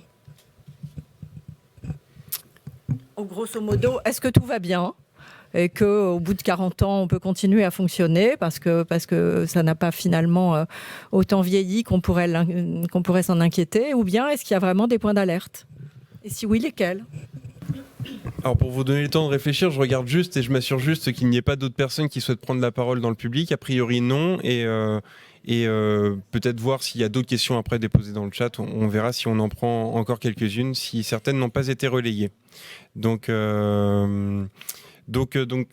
voilà, je vous donne la parole en tribune et je crois que EDF est partant pour commencer. Oui, on va faire à deux voix. Ah pardon. Oui. Alors donc l'enjeu, c'est comme on l'a dit en introduction, c'est les matériels non remplaçables, enfin les systèmes non remplaçables. Donc il y a la cuve et les enceintes principalement. Donc là, on n'a pas de point d'alerte pour aller à 50 ans sur ces matériels-là. Après, pour les matériels remplaçables, oui, il y aura des remplacements qui seront à faire. Alors, on n'en a pas encore la liste exhaustive là, sur le palier 1300 MW, mais par contre, l'exercice a déjà été fait pour la 4e visite décennale du palier 900 MW, et il y a tout un ensemble, effectivement, d'équipements qui ont été remplacés. Donc, il y a des parties d'équipements internes, il y a des générateurs de vapeur, des échangeurs, des coups de moulée, des coups de moulée du circuit primaire, des moteurs de pompe, des armoires électriques, des câbles soumis à des conditions sévères, des générateurs, des diesels, des générateurs diesel, des transformateurs. Et puis il y a eu de la rénovation du contrôle-commande, turbine, alternateur, condenseur, donc sur la partie secondaire, et également des rénovations des tours de refroidissement. Donc il y a eu effectivement quand même pas mal de travaux qui ont été faits sur le palier 900 pour passer la 4e visite décennale. Sur le palier 1300, je ne sais pas vous donner la liste encore. Je vois que la scène a le doigt sur le micro pour apporter toutes ces opérations-là, elles sont faites dans le cadre du programme dit grand carénage. Et on se pose la question, et si, en fait on a des programmes de surveillance et on se dit, on n'a pas vu ce mécanisme de dégradation, ce mode de vieillissement apparaître sur tel matériel. Et donc, on va faire des contrôles spécifiques pour confirmer que ce que nous disent le retour d'expérience internationale, ce que nous disent les autres éléments d'industrie, est bien confirmé. Donc on va faire des programmes et des zooms spécifiques sur d'autres matériels, avec un programme qu'on appelle le programme d'investigation complémentaire, en plus de dispositifs dont a parlé tout à l'heure M. Bodino, pour confirmer qu'effectivement, ou déterminer, ou détecter des prémices de vieillissement nouveau. Ça marche peut-être pour apporter un complément côté autorité de sûreté. Disons que à ce stade, on n'identifie pas de points d'alerte majeurs et insurmontables vis-à-vis de la capacité qu'a EDF à gérer le vieillissement de ses réacteurs de 1300 MW. Pour autant, c'est un sujet sur lequel notre instruction des dispositions précises qui sont mises en œuvre par EDF est en cours. C'est un sujet sur lequel il est prévu que notre instruction aboutisse fin 2024, début 2025. Donc on aura une visibilité plus stabilisée à ce moment-là. Ce qu'on peut dire, c'est que des échanges qui se déroulent pour l'instant, on sera particulièrement vigilant, notamment aux dispositions qui sont prévues par EDF pour assurer la maîtrise du vieillissement des enceintes, notamment en lien avec ce qu'on a pu dire tout à l'heure sur les poses de revêtement de peau composite, leur qualification aussi aux conditions d'accidents graves qui sont désormais considérés dans la démonstration de sûreté. Donc voilà, il y a un certain nombre malgré tout de sujets techniques qui restent ouverts et sur lesquels à ce stade, voilà, on n'a pas encore conclu l'instruction et on n'est pas en capacité de se positionner.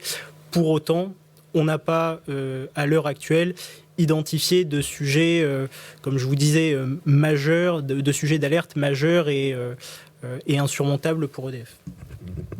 Juste pour compléter ce que vient de dire l'autorité de sûreté, finalement, pas de point d'alerte majeur identifié. Sur les cuves, a priori, c'est même plus favorable que sur les cuves de 900 MW dans l'absolu.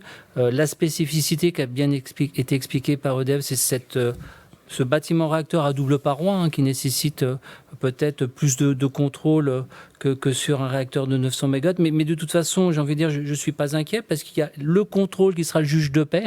Ça sera bien la pressurisation du bâtiment réacteur pendant la visite décennale. Et si c'est pas bon, c'est simple. Le réacteur, il ne redémarre pas tant que le critère n'est pas bon. On a eu un exemple sur un réacteur 900 MW où le critère n'a pas été satisfait. Budget, un réacteur du budget, le réacteur numéro 5. EDF a fait les opérations de maintenance nécessaires et a refait le même test, c'est-à-dire l'épreuve enceinte, pour démontrer que finalement la suffisance et la pertinence de la réparation qui avait été effectuée pour finalement remettre le réacteur conforme. C'est-à-dire qu'à un moment, ces fameux critères qui ont été évoqués, ils ont une vraie réalité. Et tant qu'il y a un critère qui n'est pas atteint, qui est essentiel à la sûreté du réacteur, là c'est tout le poids et la fermeté de l'autorité de sûreté nucléaire, c'est-à-dire que si le critère il est essentiel, il n'est pas atteint, le réacteur ne démarre pas. Et on a de nombreux exemples par le passé où on a vu finalement que la main n'a pas faibli pour dire vous repartez pas. Merci beaucoup. Je vous propose de prendre une dernière question qui sera une question posée à l'oral puisque la régie m'indique que quelqu'un souhaite s'exprimer en activant son micro. Alors monsieur ou madame, monsieur a priori. Oui, est-ce que vous m'entendez cette fois ? On vous entend très bien. Ah, j'ai réussi finalement. On m'a donné le son sur mon écran. Je suis Jacques Terraché. Je suis membre de la CLI de Civaux. Et à Civaux, la pose des résines époxy a été un travail de longue haleine, hein, qui s'est étalé sur plusieurs années parce que il y a une surface tellement grande à faire que à chaque arrêt de tranche, ils en faisaient des morceaux. Donc c'est un sujet sur lequel je me suis penché depuis déjà fort longtemps. Et j'avais été intrigué par une communication qui nous avait été faite dans une revue qui disait que Septen estimait que Septen, le bureau d'études d'EDF, je crois qu'il a changé de nom maintenant, mais enfin bon, estimait que la tenue au cours d'un accident serait de 72 heures. La tenue des résines, serait de 72 heures. Alors, ça m'avait un peu intrigué. J'ai essayé d'enquêter auprès du fournisseur parce qu'à Civaux, on nous avait donné le nom du produit. J'ai fini par retrouver son fabricant. J'ai commencé à dialoguer avec lui. Puis quand il a su que j'étais la CLI de Civaux, il a coupé les ponts, il a refusé de me répondre. Donc c'est un peu étrange. Et par contre, sur les documents que j'avais pu voir à l'époque, il était dit que ces résines ne devaient, pour la question de garantie, le constructeur souhaitait qu'elles ne soient pas exposées à des températures supérieures à 40 degrés. C'est pour ça que j'ai reciter ce chiffre ici. Alors j'ai souvent posé la question dans des réunions comme celle-ci, et chaque fois on me donne une température différente, ce qui est un peu étonnant. On m'a dit 60 degrés à la CLI de Civaux, on m'a dit 45 degrés à l'IRSN. J'avais posé la question à l'IRSN qui m'avait fait une longue réponse pour laisser penser que la température serait de 45 degrés. Voilà. Et aujourd'hui on me parle de 150 degrés. Bon, voilà. Alors ce qui fait que pour moi je suis toujours un peu dans le brouillard. Et j'aimerais bien avoir une réponse sérieuse et documentée, parce qu'en fait, ces résines, elles ont bien une fiche technique. Quand l'ASN autorise une opération dans une centrale nucléaire, elle fait ça sur document, certainement. Elle doit bien étudier la fiche technique de ces résines. Donc, ce document existe quelque part, avec la température à ne pas dépasser pour que ces résines soient efficaces. Voilà. Donc, ce document existe, j'en suis persuadé, mais apparemment, il est gardé secret défense, on n'a pas moyen d'y accéder. Merci, je vous monsieur. remercie de votre attention. Merci, monsieur, pour cette dernière question. Je propose peut-être de voir du côté de Fabrice Ravanas d'EDF s'il a une réponse à vous apporter ou si cette réponse sera communiquée dans un autre temps, par écrit ou dans le cadre du compte-rendu global de cette concertation qui, de toute façon, aura pour objectif d'apporter des réponses à l'ensemble des questions posées par le public. Hervé Bodino, plutôt du côté de l'IRSN. Un élément de réponse, parce que c'est le sujet, j'ai envie de dire, sur les enceintes 1300 MW, il faut absolument qu'on sache jusqu'à quelle température elles vont tenir. Alors déjà, c'est ce que j'ai expliqué tout à l'heure, entre les résines qui sont mises à l'intérieur, à l'intrado de la première paroi et à l'extrado, ça ne sera pas les mêmes caractéristiques. D'une part, parce que ce n'est pas forcément les mêmes pots composites qui sont mis par EDF, parce qu'initialement, c'était qu'à l'intrado, et maintenant, EDF a jugé utile, pour rendre encore plus étanches ces enceintes, d'en mettre à l'extrado. Donc, d'une part, elles n'ont pas les mêmes caractéristiques. En plus, sur le réacteur, on risque d'avoir, en fonction de l'âge du réacteur, on ne peut pas dire un mélange de résine, mais un type de résine à l'intrado, un autre type à l'extrado, et sur l'autre réacteur, ça sera différent en fonction de l'âge à laquelle les résines ont été mises. Si on en revient quand même au sujet du jour, qui est le 4e réexamen périodique, ce qui est fort intéressant, c'est que là, aujourd'hui, on n'en a pas parlé, mais on en a un peu parlé sur les autres webinaires, et je peux qu'inciter les gens qui habitent à côté d'une centrale à aller lors des CLI où ces questions étaient posées. Il y a une modification absolument essentielle qui va être mise en œuvre lors de la visite décennale. C'est un super gros échangeur qui va faire que l'objectif, c'est de refroidir l'intérieur du bâtiment réacteur. C'est-à-dire que si on allait jusqu'à l'accident, il faut absolument refroidir la température. Et là, on en revient à la qualification. C'est-à-dire cette résine, quelle température, quelle irradiation, combien de temps elle doit tenir. Mais si là, je mets une modification lors de la visite décennale qui fait que, ce qu'on appelle dans notre jargon, le profil de qualification fait que j'ai un équipement qui va faire que la température, l'ambiance du bâtiment réacteur sera beaucoup plus faible. Alors son petit nom, on l'appelle, c'est l'EASU, le fameux échangeur ultime, le U pour ultime, fait qu'on aura un équipement qui va être mis en œuvre qui n'existait pas avant, qui va vraiment être implanté lors des visites décennales, qui est là pour éviter le pire et qui fait aussi, qu'on parle de mitigation, gérer la situation. C'est-à-dire que si on va au pire, bien l'objectif, c'est tout le temps que cette enceinte soit tout le temps étanche. Et avant, ce qu'on avait, le retour d'expérience, EDF l'a intégré, pour éviter que l'enceinte casse avec une surpression, il y a une soupape filtrante. Il y a comme une soupape, ce qu'on appelle le filtre à sable. C'est le Rex de TMI, le premier réacteur qui a eu un souci aux États-Unis, où une partie du combustible avait fondu. Et bien, EDF avait intégré ce retour d'expérience et avait dit il est absolument primordial d'un point de vue sûreté que ce bâtiment réacteur soit tout le temps étanche. Donc c'est pour ça qu'il avait déjà mis à l'époque un filtre à sable, c'est une soupape qu'il ouvre, il filtre les rejets pour faire casser la pression dans le bâtiment réacteur et éviter des rejets massifs dans l'environnement, parce que dans ces cas-là, on ne maîtriserait plus rien si on cassait le bâtiment réacteur. Ce que DEF fait, il fait deux choses lors des visites décennales. Il a mis autant que nécessaire cette peau composite, qu'a très bien expliqué M. Ravanas. Et puis là, sur la VD4, la 4e visite décennale, il va mettre ce super échangeur qui fait que l'objectif, finalement, c'est que le profil de qualification, on ramène la température maximale dans le bâtiment réacteur à des températures beaucoup plus faibles que ce qu'on avait quand on a fait les réexamens de sûreté, les 3e visites décennales. C'est-à-dire que avec ces équipements-là, on fait que les matériels, même en cas du pire, ils verront des températures plus faibles que ce qu'ils auraient vu s'ils ne sont pas équipés de cet équipement-là. Donc c'est pour ça que la réponse n'est pas aisée, mais c'est quand même un élément de réponse parce qu'on doit le prendre en compte, nous, pour savoir jusqu'où les résines doivent tenir en température, finalement. Vous voyez, avec ou pas cet équipement, ça change la donne parce que l'exigence initiale, ce n'est plus la même. Et là, on a un vrai step de sûreté avec la mise en place de cet échangeur qui fait qu'on pourra refroidir la température dans le bâtiment réacteur. Et donc, ça aura un impact, finalement, sur l'exigence qu'on aura sur la tenue des pots composites. Merci Monsieur Bodino. Je ne vois pas d'autres demandes d'intervention en tribune ou soit à distance. Donc je pense qu'on va s'arrêter sur cette réponse-là apportée et en venir du coup à... Alors, un complément de l'ASN. Ça marche. Non, peut-être deux remarques par rapport à la question qui a été posée. La première, c'est que...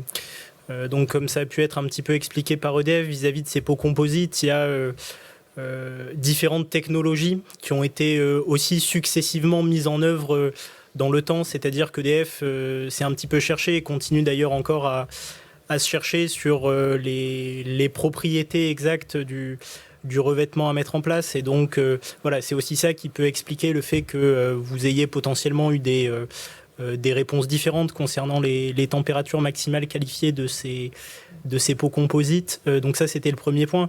Et puis après, le deuxième point, finalement, qui revient sur mon intervention précédente en vous disant que, en effet, ce sujet de la qualification des pots composites qui sont mises sur les réacteurs de 1300 MW, l'ASN le considère comme un sujet d'enjeu particulier.